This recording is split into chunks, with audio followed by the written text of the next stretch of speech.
This presentation is about learning from traditional historic cities, particularly from India, and reinterpreting them for future urban planning, particularly in the present context. In this context, the city of Jaipur, which has been a fine example of traditional Indian urban planning, has been considered, and the lessons that can be derived from the old city of Jaipur for the modern day planning has been explored. Jaipur is a city which was built newly about 300 years ago by Maharaja Jai Singh, and it is done with a very democratic kind of a planning principle, city with a great road network, and also at the backdrop of a mountain range to protect the city from attack by other enemies, as well as the location on the main road network on the ridge with respect to the topography and which help the city in terms of natural drainage and the prevention of flooding. Jaipur city is a fine example of urban design and architecture. It is one of the finest examples of city planning in India and its a historical value. Now, Jaipur has become part of the important tourist destination for Golden Triangle of Indian tourism, Jaipur, Delhi, and Agra. About 40% of the whole global tourists coming to India visit Jaipur. It is a place of great living culture. The city that was built years ago with the traditional know-how and the construction technology, people are still using it, and it's a part of living culture. This place has the potential for economic development for the entire surrounding region because of the tourism activity as well as the Jaipur old city is also the center of the large metropolitan city of Jaipur. Jaipur is an urban heritage and it was established in 1727 by the Maharaja Jai Singh, and he was ably assisted by his minister called Vidyadhar Bhattacharya. And the whole strategy was that because of the decline of the Mughals and Maharaja Jai Singh was the general of the Mughals, so there was no question of somebody attacking him. So he set up a new city to promote as a trade center. And because of the hill ranges, the natural protection that was there for the city, and also the linkages to the other settlement where the capital was located, Amber, and the flat land that was available which allowed for expansion of the city in future. As you see on the diagram on the left hand side, this is the Amber, the earlier city which was relocated to the new city of Jaipur, roughly about 700 hectares of land with a plan that is with a kind of a grid which is about 840 meters each with a 9 squares and with a central avenue with a palace complex is also part of the street network, and it is well endowed with a kind of a natural protection from two sides, and the other side is allowed for physical expansion of the city. Jaipur is a fine example of low-rise, high-density urban form appropriate for hot and dry climate of this part of the region, and it has been explored, and a lot of studies that have been done already to justify why a low-rise building with courtyard and narrow street has been appropriate for the climate for the city of Jaipur. Jaipur city was done with the traditional Indian planning principle of Vastu Purusha Mandala, where it is done with a 9 square with a regular grid, their axial routes, their enclosures with gates, and a hierarchy of landmark at strategic locations But this Vastupurusa mandala is a scale-less diagram which can be used to design a house or a neighborhood or a sector or for the entire city. And Jaipur city with a 9 square, but one of the square was shifted to one corner because of the location of the hillock, and two of the squares are combined to make it into the palace complex, and later on there's a ceremonial route that was done during the British time as a ceremonial route, and that's what the city of 9 square, which is the kind of medical number according to traditional Indian treaties in the field of urban planning.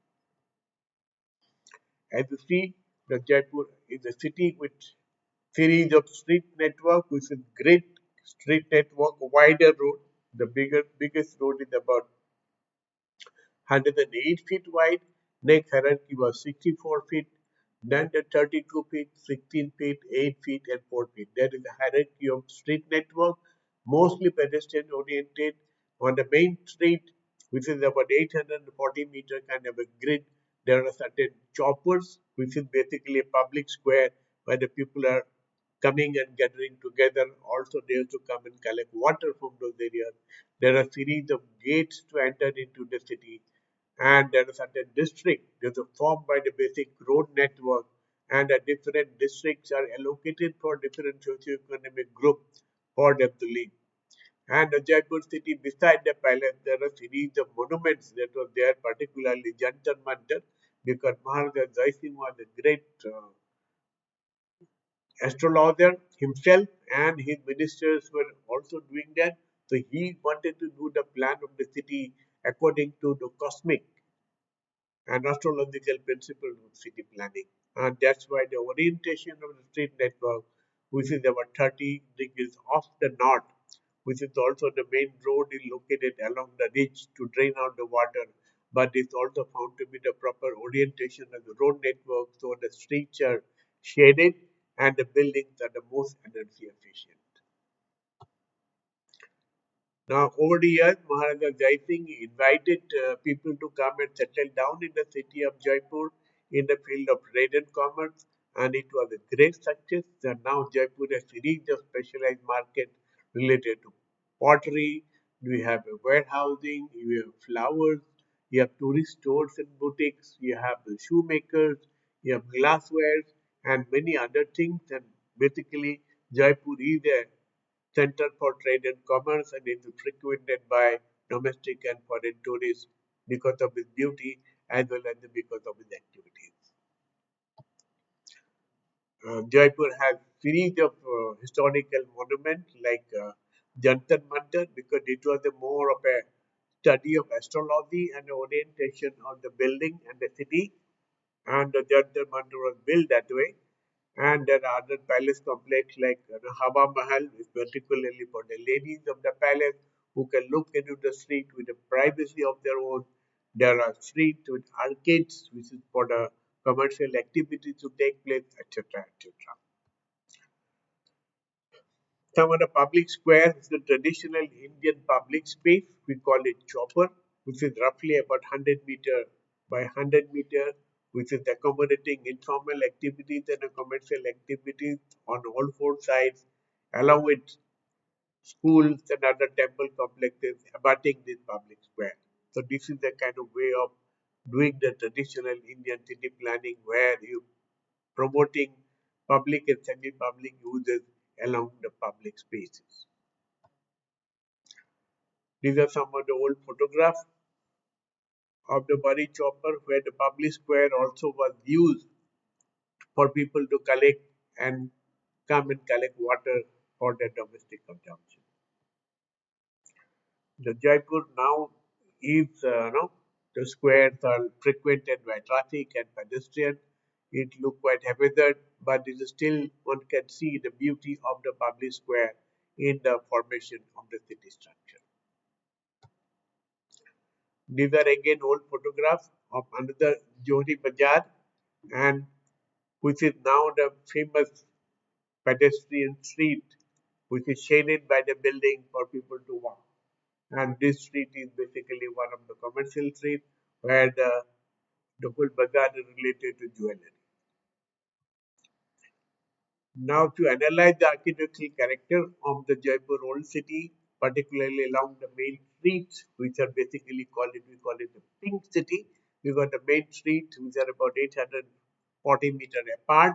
They were colored pink, and that is where the strong urban design control was imposed, and where the internal areas where people are free to make transformation to the building, and it becomes a fine example where we have a balance between the control and flexibility to achieve a unique urban character.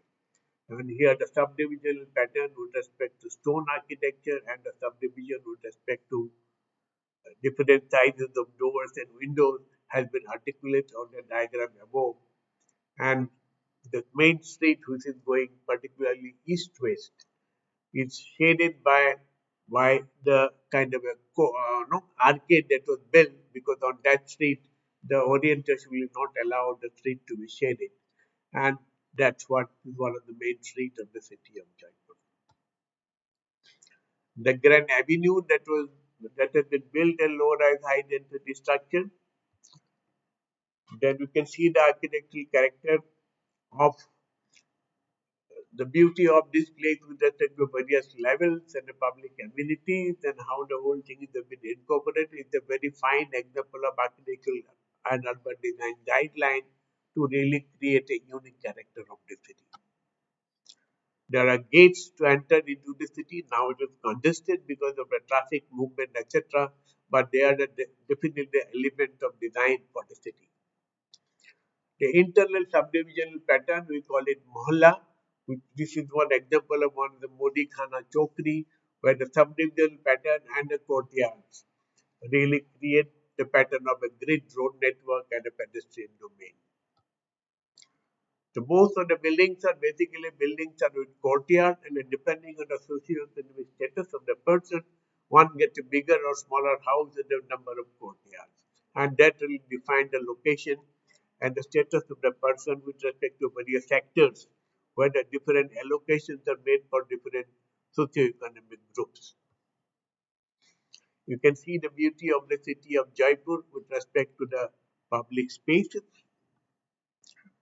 the main street where the procession take place once in a year, and where the people congregate on the entire road and also on the platform over the arcade, and that really tells the beauty of the urban space that is created, which is due during the emergency and the festival situation. Jaipur is the finest example of the Indian tourism also. So Delhi and the Jaipur become the golden triangle of Indian tourism. However, there is no overall plan that has been made. Each of the cities trying to handle the tourism on their own. But Jaipur, being now the UNESCO World Heritage City, will attract even more tourists and visitors to the city, and to appreciate the quality of architecture and the trade and craft.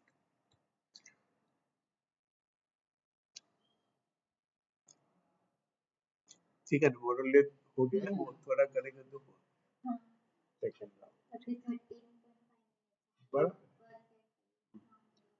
और मैंने है थोड़ा बहुत ये सब बोल दिया ठीक है एग्जैक्टली पूरा नहीं बोला but more or less it is covered you cannot speak everything it become very boring